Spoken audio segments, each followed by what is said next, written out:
आज के इस लीगल वीडियो के टॉपिक में हम सिविल प्रक्रिया संहिता 1908 के अंतर्गत आने वाले सूचना के नियम नामक टॉपिक का संपूर्ण रूप से अध्ययन करेंगे। तो चलिए शुरू करते हैं। प्रश्न ये पूछा जाता है कि सरकार द्वारा या सरकार के विरुद्ध वाद प्रस्तुत करने की प्रक्रिया को समझाइए अथवा व्यवहार प्रक्रिया संहिता की धारा 80 में विहित सूचना के नियम को समझाइए।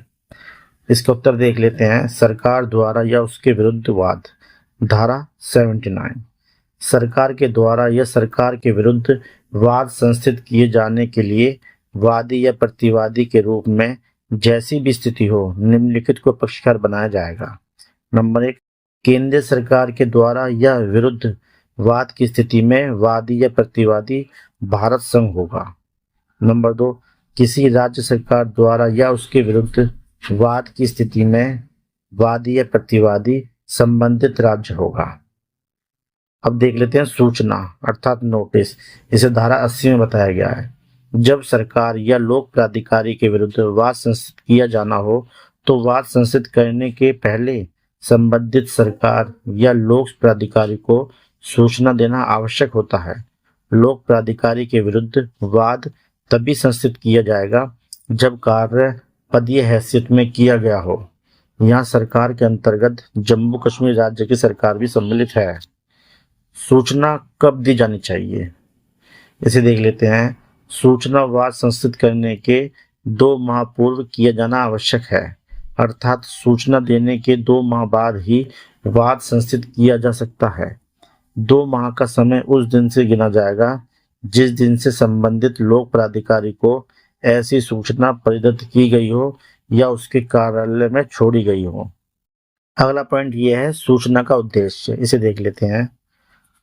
संहिता की धारा 80 के अंतर्गत सूचना देने का उद्देश्य संबंधित सरकार या लोक प्राधिकारी को इस बात का अवसर देना है कि यदि वह चाहे तो वाद संस्थित किए जाने से पहले ही समझौता कर ले।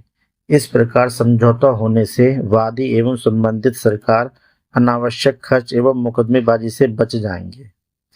अगला पॉइंट आता है सूचना के आवश्यक तत्व। सूचना के निम्नलिखित बातों का उल्लेख किया जाना आवश्यक है।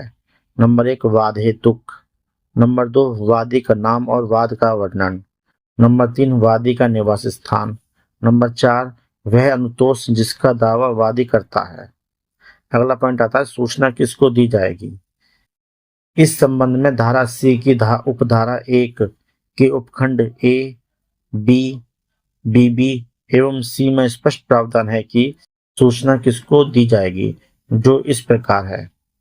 ए में दिया गया है केंद्र सरकार के विरुद्ध वाद की स्थिति में कोष्टक में दे रखा है रेलवे को छोड़कर उस सरकार के सचिव को।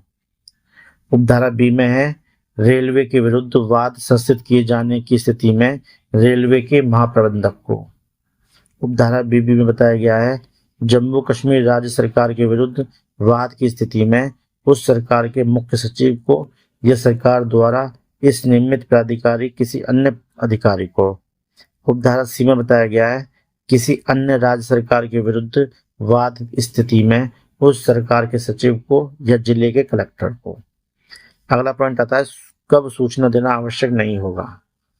धारा 80 की उपधारा 2, सरकार अथवा लोक प्राधिकारी द्वारा उसके हैसियत में किए गए कार्य के विरुद्ध वाद शीघ्र तथा अविलंब अनुतोष प्रदान करने वाले मामले में न्यायालय की पूर्व अनुमति से सूचना दिए बिना ही संस्थित किया जा सकता है, लेकिन न्यायालय अनुतोष का निर्धारण दूसरे पक्ष को अपना पक्ष प्रस्तुत करने या अवसर देने के बाद ही करेगा। यदि दोनों पक्षकारों को सुनने के पश्चात न्यायालय को लगता है कि वाद में कोई अति आवश्यक या तुरंत अनुतोष प्रदान करने की आवश्यकता नहीं है तो वह वाद पत्र को वापस कर देगा और यह आदेश देगा कि उसे सूचना की अपेक्षाओं को पूरा करने के पश्चात वाद को प्रस्तुत किया जाए। अगला पॉइंट आता है नोटिस में कमी या दोष। धारा 80 की उपधारा 3, सरकार या लोक प्राधिकारी के विरुद्ध संस्थित किया गया वाद किसी तकनीकी कमी, दोष या त्रुटि या तामील में अनियमितता के आधार पर रद्द नहीं किया जाएगा, बशर्ते सूचना में वाद हेतु वादी का नाम, पूर्ण एवं स्पष्ट पता इस प्रकार दिया गया हो जो सूचना तामील करने वाले व्यक्ति की पहचान करने में लोक प्राधिकारी को समर्थ करता हो। अगला पॉइंट आता है, क्या सूचना वाद दाखिल करने की पूर्ववर्ती शर्त है? सरकार या लोक प्राधिकारी के विरुद्ध वाद संस्थित करने के लिए सूचना पूर्ववर्ती शर्त है। सूचना के अभाव में ऐसा वाद आदेश 7 नियम 11 के अंतर्गत नामंजूर कर दिया जाएगा। अगला पॉइंट आता है, गिरफ्तारी और स्वयं उपसंजाति से छूट। इसे धारा 81 में बताया गया है, लोक प्राधिकारी को उसकी पद की हैसियत में किए गए कार्य के लिए संस्थित वाद में नंबर 1 डिक्री के निष्पादन से अन्यथा न तो गिरफ्तार किया जाएगा और न ही उसकी संपत्ति कुर्क की जाएगी। नंबर 2 न्यायालय के समाधान पर कि लोक प्राधिकारी के कार्य को क्षति पहुंचे बिना उपस्थिति संभव नहीं है, वहां उसे स्वयं उपसंजाति से छूट दे देगा। अगला पॉइंट आता है, डिग्री का निष्पादन। धारा 42 जहां सरकार या लोक प्राधिकारी के विरुद्ध आज्ञप्ति पारित की जाती है, वहां ऐसी आज्ञप्ति धारा 82 की उपधारा 2 के अनुसार ही निष्पादित की जाएगी, अन्यथा नहीं। अर्थात आज्ञप्ति की तिथि से 3 मास की अवधि तक उस आज्ञप्ति के तुष्ट न होने पर आज्ञप्ति के निष्पादन का आदेश दिया जाएगा। दोस्तों, उम्मीद करता हूँ ये टॉपिक आपको पसंद आया होगा। आपकी सहायता एवं सहूलियत के लिए इस टॉपिक का PDF लिंक वीडियो के नीचे डिस्क्रिप्शन में है। आप चाहे तो वहां से PDF फाइल डाउनलोड कर सकते हैं। साथियों, अगर वीडियो पसंद आया तो लाइक और सब्सक्राइब कीजिए।